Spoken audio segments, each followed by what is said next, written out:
I will grope at brevity here if I can to get through this. This picture was taken in March of this year. All these kids were in the original picture. It's not a complete picture. Let me give you a sense of what has been accomplished. And I'm waving my hands at a whole lot of details and a whole lot of hard work by some awesome people, both here in Warren and on behalf of Land in Toronto and some of the best people you could ever hope to meet on the ground in Tanzania, the locals that we're working with there. The 52 kids at Majengo right now are in excellent hands. Notwithstanding their horrible, unspeakable past, they have every reason to look forward to a bright future moving forward from here. They get full medical care. They get preschool every day. We have an English teacher on staff who teaches them and our staff English. They are fed, they are well taken care of, they are loved, and they know that they matter in this world. And we are committed to taking care of them all the way through college, limited only by their aptitude and their energy and ambition, but not by finances. Okay? We've kind of accomplished that. And we're close to having enough of a donor base committed moving forward that these kids are probably going to be okay. They're probably going to be okay moving forward from here. Okay? A couple of quick numbers to just say, you know what, we don't have time for that because I am chewing it. That part's not as important. Let's just say they're all in, for the 9 who are in primary school, they're doing an awesome job and they're all in the top 10% of their class locally. Having been on the streets about a year ago. Speaking to direct results here, this is Pendo. This is Pendo. Okay? Peter, who's one of the locals, who started as a volunteer for the orphanage, himself an orphan at age 15, with 2 younger siblings to care for. He's 24 years old today, but truly awesome individual. Peter was interviewing the legal guardians for another child, and basically about 2.5 years ago, found Pendo naked on the street and scooped her up and brought her to Majengo. Okay?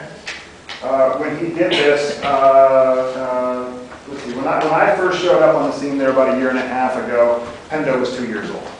Okay? This was taken a year later on my second visit, in March of this year, when Pendo was 5 years old. Okay? You follow that? What am I talking about? Well, we don't know how old Pendo is. It was assumed she was 2 years old. And it's amazing, after 1 year of correct care and love and nutrition and medical care, what can happen to a child that you thought was 2 years old based on your best guess, because they don't necessarily have birth records for children, where we're talking about here. Interesting little tidbit, to get into primary school, they're equivalent to first grade, because you don't know how old a child is. I don't know, does someone developmentally might know how this works, but the child can touch their ear. They can come in, they can do the primary school. Supposedly be below like age 6 or 5, where the cutoff is, a child is not physiologically able to do that. So that's how they let them in to decide whether they're old enough to go to primary school or not. Okay? So let's see here. Picture of Pendo here. My mother went over to Tanzania along with Jamie this spring. And she's gotten involved with this, and she said to me when she came back that, okay, I get it now, this is what's going on. She said, I am responsible for taking care of Pendo all the way through college. And not just Pendo specifically, but making sure, Pendo being the youngest in the group, or so we thought anyways, making sure that the Majengo Orphanage, these 52 kids, had what was necessary to get them all the way through moving forward. Okay? About a year ago, actually, when I actually showed up at Lynn's cottage at the prescribed time originally, I shared with Lynn my vision at that point while she was there. I said, Lynn, this is clearly the most important thing I've ever done. It's the most important work I've ever done. More to the point, I think that the opportunity I've had personally to contribute to this, just in the past few months, almost effortlessly, I think I've contributed to more tangible good in the world there than everything I've done in life up to this point. And I'd like to share my vision with you, Lynn, of 1,000 children's lives completely transformed. 5 simple words. 1,000 children's lives completely transformed. We've done it 52 times, and we're committed to taking care of those kids moving forward from there. A lot to be done. We'll need better organizational resources on the ground. We'll need a much larger base of donors here. There's a lot to be done, but this is something that we can do. It's something we can do. As an entrepreneur, I think this is entrepreneurial philanthropy right here. And Lord knows that there are still about 13,900,000 orphans out there in Africa who need this kind of rescuing. This is where I traditionally ended this talk. Okay? And I'm being very, very brief here, believe it or not. So when Dariel heard this about a year ago, that's pretty much where I ended things. We have some particularly urgent stuff going on the ground right now in Tanzania. While I was there in March, and I will try to give you a very quick and dirty summary here. And I won't do a very good job at it if I'm allowed. There are some bad orphanages in the town of Mtwambu. Mtwambu is a little town in the middle of nowhere, but the safari route that goes the 6-hour drive from the airport to the Serengeti just happens to cut along the edge of it. And there's about a half-a-mile stretch of road that's paved right there. And I will omit the details as to how we know this and the unfortunate circumstances by which Lynn has become very familiar with these very unsavory individuals. But you have a number of orphanages that are businesses. Okay? And people keep kids there. They keep them in an unhealthy, undernourished state. They keep them in rags. Okay? Safari drivers are paid to bring Western tourists there as tourists, who are all too happy to hand over American $100 bills. And in some cases, the very nice gentleman at the orphanage will take your credit card number and merely bill you $25 per month forever, moving forward from here. And to give you an example of this, those of you who saw Slumdog Millionaire, for a sense of the evil that's out there in the world, I don't know which is worse, the example shown in that movie or we're talking about here. But we have cases where there are children who are HIV positive. The ARVs, antiretroviral drugs they need to stay healthy and to not get sick and to live a long life, are made available for free by local NGOs such as the Gates Foundation. Okay?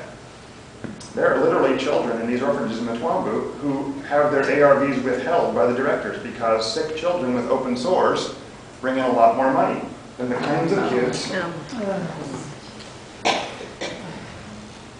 that we show right here. Okay?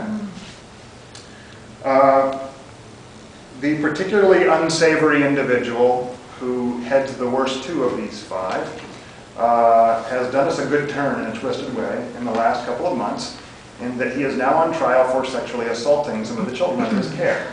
Okay?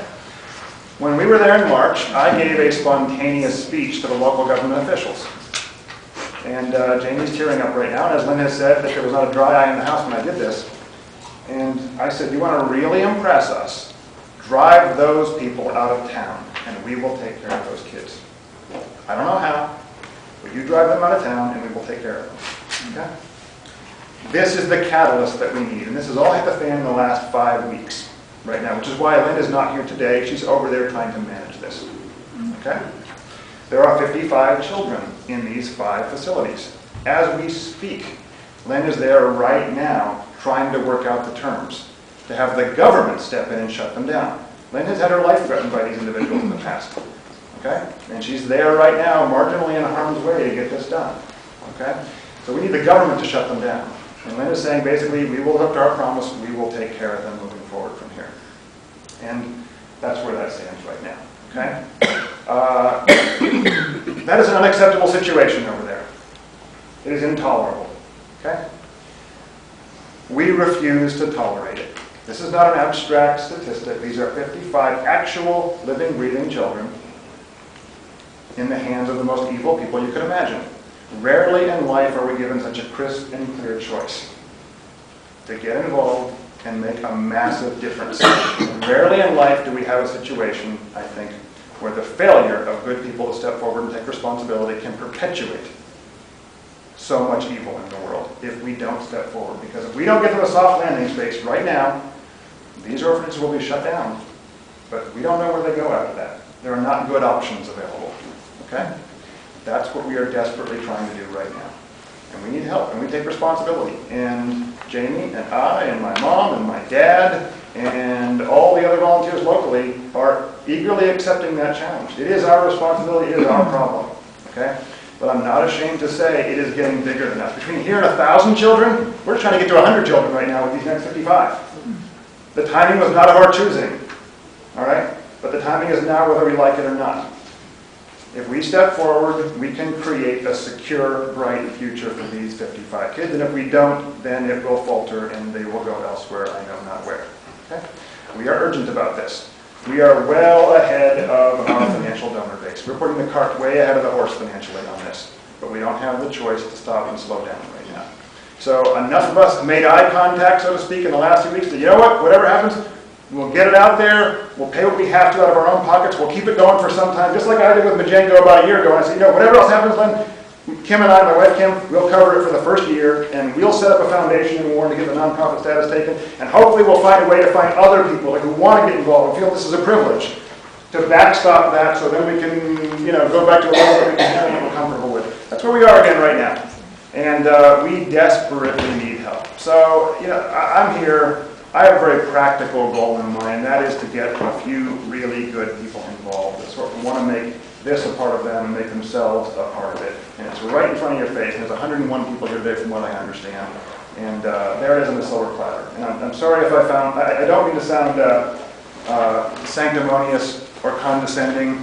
We're just on a mission right here. We don't have time to slow down a whole lot for this right here. And so, you know, when I agreed back in 6 months or a year ago with Darielle to come and talk, it was going to be more of a talk. Here's what we're doing.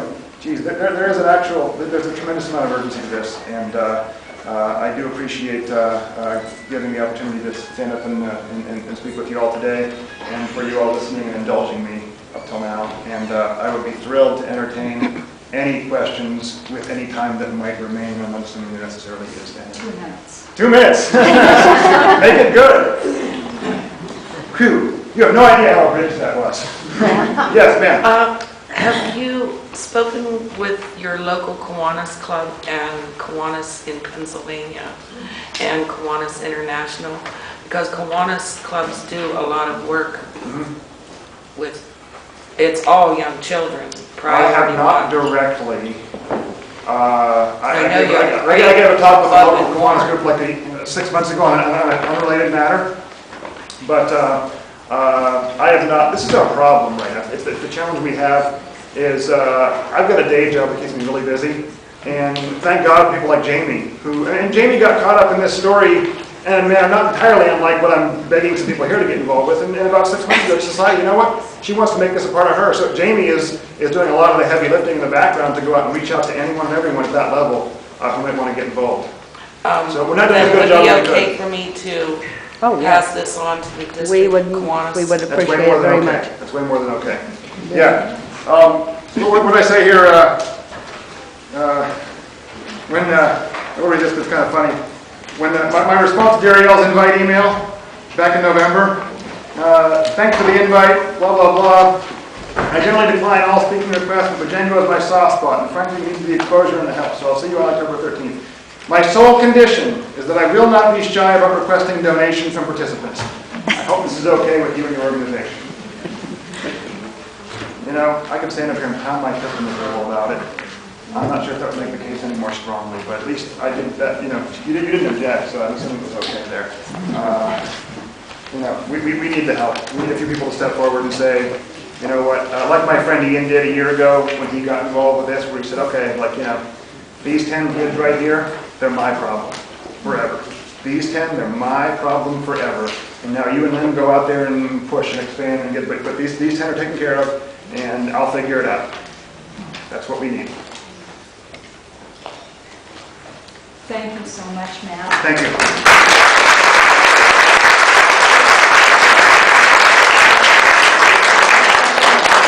The Warren General Hospital Auxiliary wants to help. Thank you. We want them to help. Thank you very much. I appreciate it.